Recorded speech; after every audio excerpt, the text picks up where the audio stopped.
പെട്ടെന്ന് പണി നിർത്തി.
മോളെ റെഡിയായോ? ആ എല്ലാം ഇട്ടോ? ആ നോക്കട്ടെ. അമ്മേ, കലോത്സവത്തിന് കൊടുക്കേണ്ട കാശ്?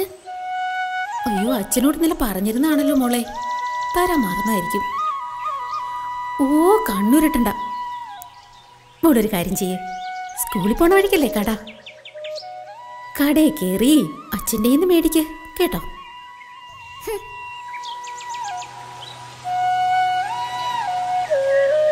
ഞാനിന്നലെ പറഞ്ഞിരുന്നതല്ലേ അമ്മേ. ഈ അച്ഛനെ കൊണ്ട് ഞാൻ തോറ്റു.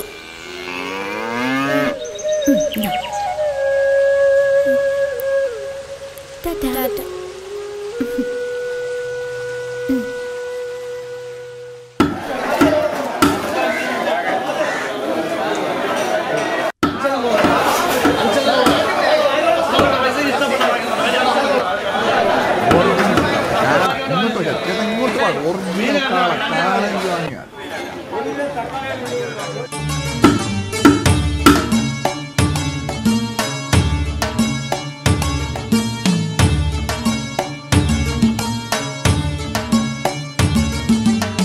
എങ്ങനെയുണ്ട് കച്ചവടമൊക്കെ?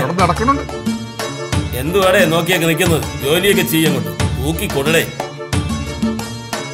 ആ ഷക്കൂറിന്റെ കടയിലെ ബീഫ് പെട്ടെന്ന് കൊടുത്തു വിടണം കേട്ടാ. ശരി, എല്ലാം തീരാറായടേ. നോക്കി നിൽക്കാതെ വെട്ടി കൊടുക്കുന്നേ. 1 കിലോ ഇറച്ചി എല്ലില്ലാതെ പോത്താണോ യേശു ചേട്ടാ? അല്ലടാ, കാള തന്നെ. നീയൊക്കെ എന്നെ അങ്ങനെയാ വിളിക്കുന്നതെന്ന് എനിക്കറിയാം. ഞാനായിട്ട് അങ്ങ് സ്വീകരിച്ച നിന്റെ ഏനക്കേടങ്ങ് തീരുമല്ലോ. വിളിച്ചോടാ, കാളയെന്ന് എന്നെ അങ്ങ് നേരിട്ട് വിളിച്ചോ. എന്റെ നായരെ, നിങ്ങൾ കളി തമാശ നിർത്തിയിട്ട് പെട്ടെന്ന് പണി തീർക്കി. എനിക്കിത് ചന്തയ്ക്ക് പോകാനുള്ളതാ.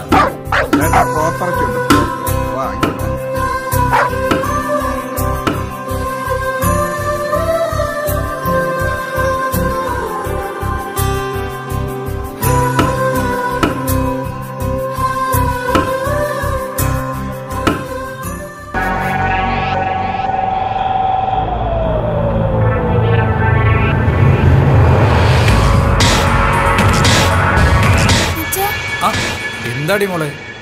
അയ്യോ, അച്ഛൻ കാശ് വരാതെ പോകുന്നതല്ലേ? ഇതാര്? നമ്മുടെ കോളേജ് കുട്ടിയാ. എന്തൊക്കെയുണ്ട് വിശേഷം? കനീഫിക്ക, ഒരു 100 രൂപ തന്നെ.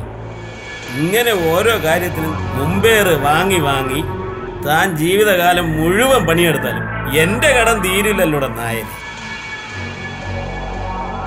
പിടി.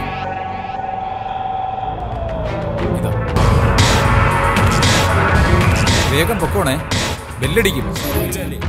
സൂക്ഷിച്ചു പോണേ.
നീ പറയുന്നതൊക്കെ ശരി എന്നാ ദിവ്യ, ഞാനതൊക്കെ സമ്മതിക്കുന്നു. പക്ഷേ എൻ്റെ സാഹചര്യം കൂടി നീ ഒന്ന് ഓർത്ത് നോക്ക്. പെണ്ണിൻ്റെ അപ്പൻ ഇറച്ചി വെട്ടാ പണിയെന്ന് ഞാനെങ്ങനെ പറയുന്നേ? അമ്പലവും വെച്ചാശ്രയമൊക്കെ ഉള്ള കുടുംബം ഇത്.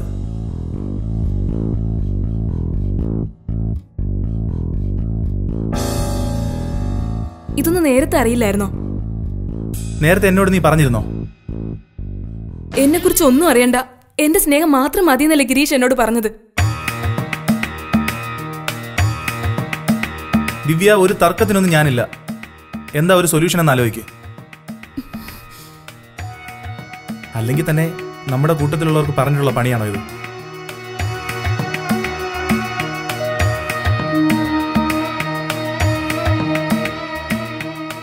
ഞാനിപ്പോ എന്താ ചെയ്യേണ്ടത്? നീ തന്നെ ഒന്ന് പറ. വേറൊന്നും ചെയ്യാനില്ല. ഞാൻ പറഞ്ഞല്ലോ, നിന്റെ അച്ഛനോട് ആ പണി ഉപേക്ഷിക്കാൻ പറ. അല്ലെങ്കിൽ ചിലപ്പോ നമുക്ക് പലതും ഉപേക്ഷിക്കേണ്ടി വരും.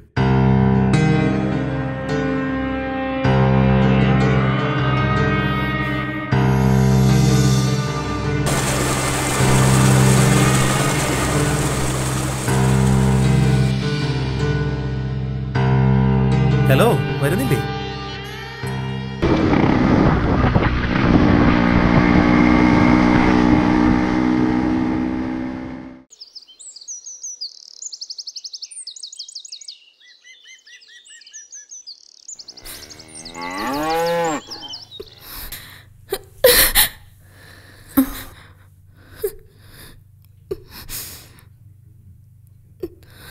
എന്താ മോളെ, എന്തു പറ്റി?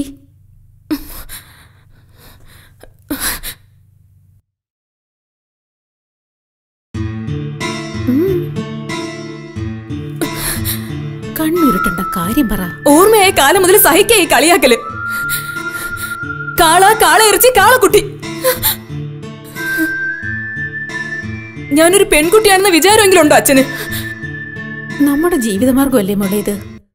അച്ഛനും അച്ഛന്റെ അച്ഛനും ഒക്കെ ചെയ്തുകൊണ്ടിരുന്ന തൊഴില് കളിയാക്കുന്നവർ കളിയാക്കിക്കോട്ടെ. നമ്മൾ കേട്ടില്ലെന്ന് വെച്ചാ പോരെ. പറ്റില്ല, എനിക്കിനി ഇത് സഹിക്കാൻ പറ്റില്ല. ഞാൻ കൊച്ചുകുട്ടിയൊന്നല്ലോ.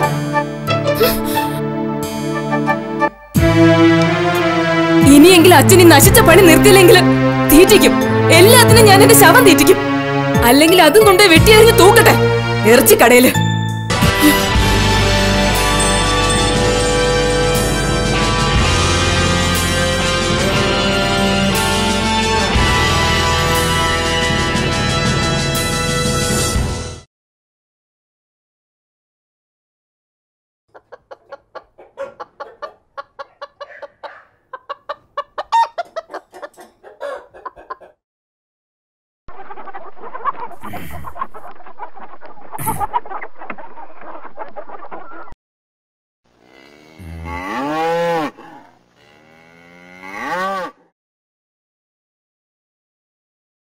കാളയെ കനീഫിക്ക ചോദിച്ചു. പുറത്തു കൊടുക്കുന്നതിനേക്കാളും ഇത്തിരി കുറവാ, എന്നാലും സാരമില്ല. മോക്കിത്തിരി ഉരുപ്പടിയും കൂടെ വാങ്ങാനുള്ളതാവുമല്ലോ. സെയ്താലി ഒരു പയ്യന്റെ കാര്യം പറഞ്ഞു. എങ്ങനെയെങ്കിലും ഒന്ന് നടന്നു കിട്ടാൻ പ്രാർത്ഥിക്കാം. ചിങ്ങത്തോടുകൂടി നമുക്കങ്ങ് നടത്താം. എന്തുവാ? ഒക്കെ ശരിയാവും. പിന്നെയുള്ളത് ബാങ്കിലെ വീടിൻ്റെ ലോണടവാ. പാവം മിണ്ടാപ്രാണികൾ ഉള്ളിടത്തോളം കാലം അതെങ്ങനെയെങ്കിലുമൊക്കെ അങ്ങ് നടക്കും. ആ, നീ പോയി ഒരു ചായ എടുക്ക്.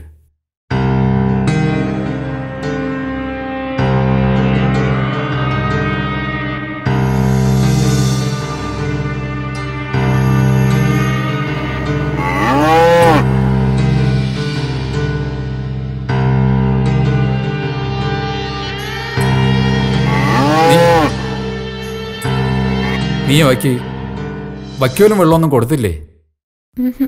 ഇല്ല. സങ്കടമുണ്ട്. കുട്ടിയായിരുന്നപ്പോൾ കിട്ടിയതാ അവനെ. ആദ്യമായിട്ട് ഒന്നിനെ വളർത്തുന്നത്. ഈ മുറ്റത്ത് നമ്മുടെ വീട്ടിൽ ഒരംഗത്തിനെ പോലെ ഓടിച്ചാടി നടന്നിട്ട് അവയെ അറക്കാൻ കൊടുക്കണമല്ലോ എന്ന് ഓർക്കുമ്പം ഒരു വിങ്ങല്. ഈ കൈകൊണ്ട് തന്നെ വെട്ടി നുറുക്കണമെന്ന് ഓർക്കുമ്പോൾ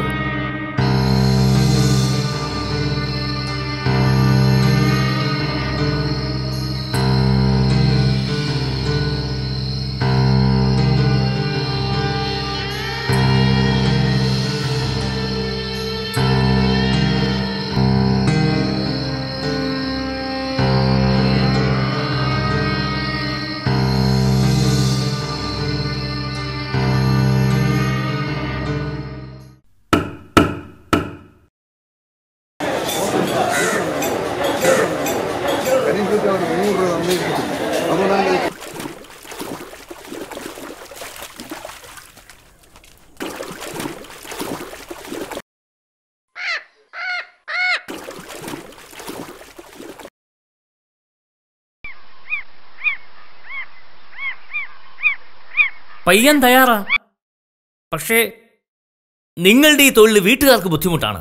മോക്കും വല്ലാത്ത സങ്കടമുണ്ട്. അമ്മയോട് അവൾ എന്നും പറഞ്ഞ് കരയുകയായിരുന്നു. എന്നോടും പറഞ്ഞ് ഒത്തിരി സങ്കടപ്പെട്ടു. എല്ലാരും അവരോര് ആഗ്രഹിക്കുന്ന തൊഴിൽ ചെയ്താണോ സൈതാലി ജീവിക്കുന്നേ? സ്വപ്നം കാണുന്നത് ആഗ്രഹിക്കുന്നതും പലതാവും. പക്ഷെ തമ്പുരാൻ കൽപ്പിച്ചു തരുന്ന തൊഴിലിനെ സ്നേഹിച്ച് കുടുംബം പുലർത്തുന്നത് തെറ്റാ? കക്കാനും മോഷ്ടിക്കാനൊന്നും ഞാൻ പോയിട്ടില്ലടോ. ഇങ്ങളീ പറഞ്ഞത് 100% കറക്റ്റാ. പക്ഷെ നമ്മളൊരാളല്ലല്ലോ കേശുവേട്ടാ. നമ്മുടെ കൂടെയുള്ളവരുടെ ഇഷ്ടം കൂടെ നമ്മൾ നോക്കണ്ടേ? ഇതൊക്കെ ഞാൻ അവൾക്ക് വേണ്ടിയിട്ടല്ലോടോ സൈതാലി. ഒക്കെ ശരിയാ. പക്ഷെ കുട്ടികൾ പ്രായമായി തിരിച്ചറിയുമാവുമ്പോ ബാക്കിയൊക്കെ പഴഞ്ചനാവുകയല്ലോ. പണ്ടുമുതലേ അതങ്ങനെയല്ലേ കേശുവേട്ടാ? കണക്കുകളൊന്നും നമ്മൾ സൂക്ഷിക്കാൻ പാടില്ല. കണവകളാണെന്ന് മാത്രം ഓർക്കുക. അത് മതിയാക്കി ഒഴിഞ്ഞു കൊടുക്കാം. അത്ര തന്നെ.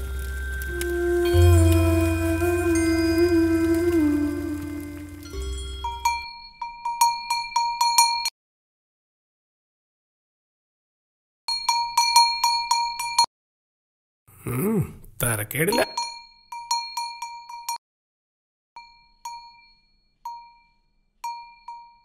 ഇതും കൂടി ഇരിക്കട്ടോ. ഒരു കല്യാണം ആവുമ്പോ ചെലവൊന്നും നമ്മൾ ഉദ്ദേശിക്കും പോലെ നിൽക്കൂലടോ.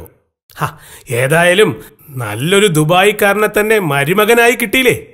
ഓൻ സ്നേഹമുള്ളവനാ. അല്ലെങ്കിൽ പിന്നെ പണിക്കൊന്നും പോണ്ട, വിശ്രമിച്ചോളി എന്ന് ഓൻ പറയുവോ? അപ്പൊ പിന്നെ കാളയെ ഞാൻ കൊണ്ടുപോവുക. ഇതിനെ ഈ കാളെ അഴിച്ച് പുറത്തോട്ടൊന്ന് കിട്ടിയേ.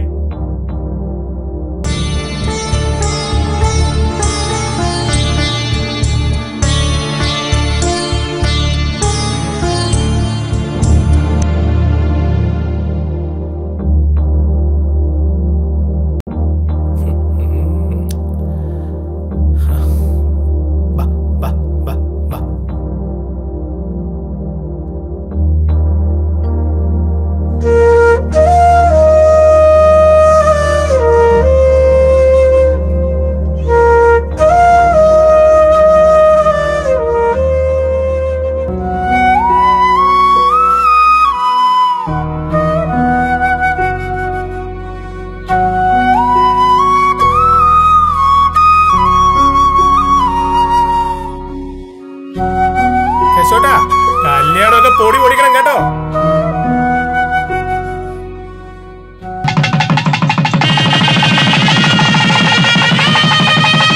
ചെയ്യാതെ. നിന്റെ അച്ഛന് നല്ല വിഷമമുണ്ടല്ലേ? സെയ്താലിക്ക പറഞ്ഞായിരുന്നു. ഒന്നുമില്ലെങ്കിലും ഇത്രയും കാലം ചെയ്തുകൊണ്ടിരുന്ന തൊഴിലല്ലേ. വീട്ടുകാരെയും ബന്ധുക്കളെയും ഭയന്നിട്ടാ ഞാൻ, അല്ല വേറൊന്നും കൊണ്ടല്ല. അല്ലെങ്കിൽ തന്നെ മറ്റുള്ളവരെ തരം താഴ്ത്തി കേട്ട എന്തെങ്കിലും കാരണങ്ങൾ നോക്കി നടക്കുകയല്ലേ ആൾക്കാര്. നന്നായെന്നേ ഞാൻ പറയൂ. അങ്ങനെയെങ്കിലും നശിച്ച തൊഴിലൊന്ന് നിർത്തി കിട്ടിയല്ലോ. എനിക്കിഷ്ടല്ല.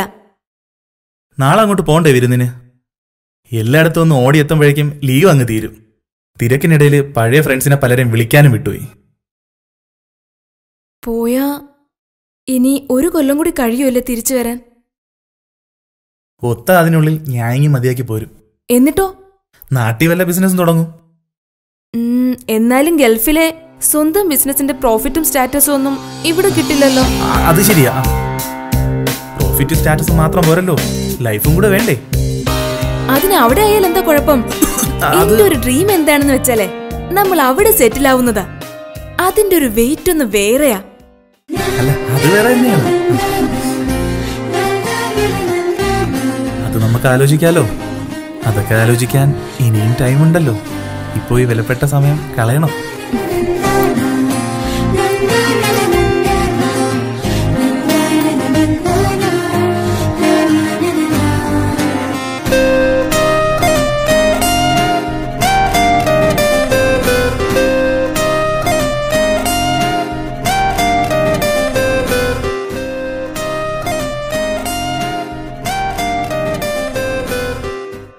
അല്ലാ, ഇതാര്? പുയ്യാപ്പിളിയും പെണ്ണുമാ? രണ്ടാളും വിരുന്നിനിറങ്ങിയതായിരിക്കില്ലേ? ആ, ദിവ്യയുടെ വീട്ടിലേക്കാ. സൈതാലിക്ക് എന്താ ഇവിടെ? ഞമ്മള് സർവേ വ്യാപിയല്ലേ മോനെ. ഫൈസൽ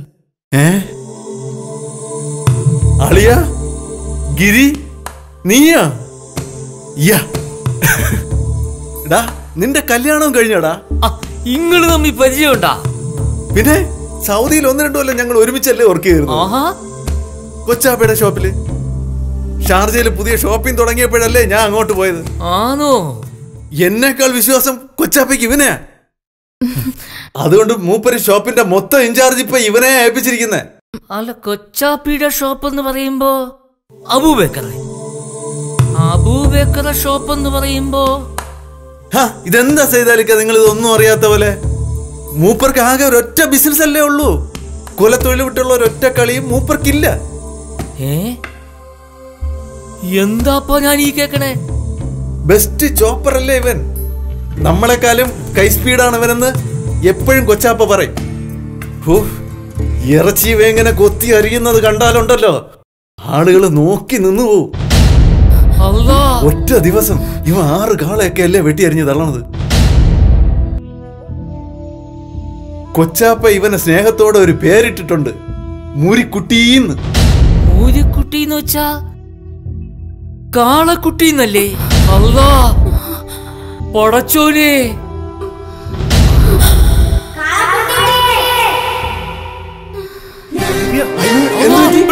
പിടിച്ചോളി.